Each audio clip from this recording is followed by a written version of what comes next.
So what I have here is in my kitchen. I hope everyone can see it, but I want to show very quickly just the dish that I made. So as I said, it's a maple syrup butternut squash side dish recipe.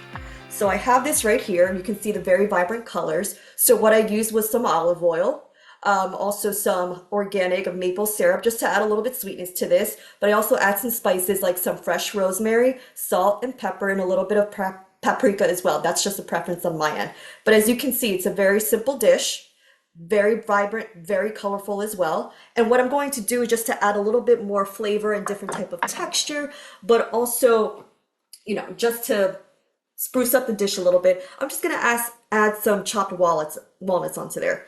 So I'm just gonna put it all there, and then I'm gonna mix it all up. And again, you don't have to do this, but this is just something that I have a preference for. I like a little bit crunchy textures to my dishes. And again, this adds some protein and also some additional fiber to the dish. So it's a very simple dish.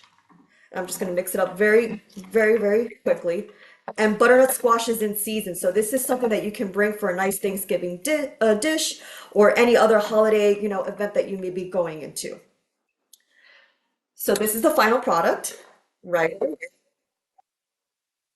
I'm just gonna pull it up right there. So as you can see, it's just a little bit of walnuts, and this smells amazing, actually. I wish you can come through and smell through the computer screen or phone screen, whatever you're looking at, because it's a very, very rich flavor and also a very just aromatic from the rosemary.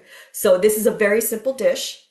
And as I mentioned before, it's something that you can just bring on your own. It's very healthy. So the ingredients that I used were some olive oil. I'll just bring one that I have here. It's just some extra virgin olive oil that I have over here. I used, I cut up the butternut squash. So if you're unfamiliar with what a butternut squash looks like, it's this thing right over here. So I just cut it up into small cubes. And then in a bowl, I mixed about 4 tablespoons of olive oil, seasoned it with salt, pepper, and I used the last of my paprika, so I don't have that on me. And then I also did some organic rosemary on there. And then I also added just a couple tablespoons of maple syrup, but I used a a low sugar option, reduced sugar. So you do want to make sure that if you are using, a syrup option with this, that you are looking for something that does have smaller amounts of sugar in it. So I used an organic option that was reduced in sugar contents, and then mixed it all up and put it in the oven at 400 degrees.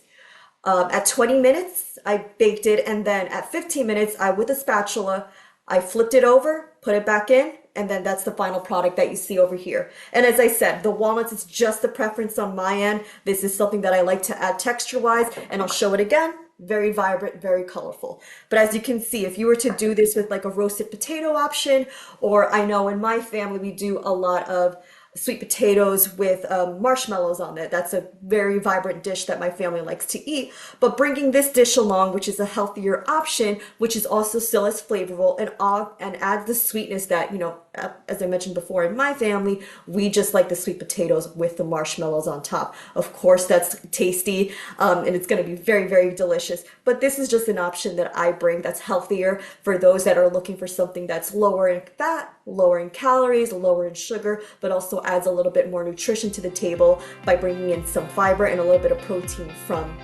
the walnuts.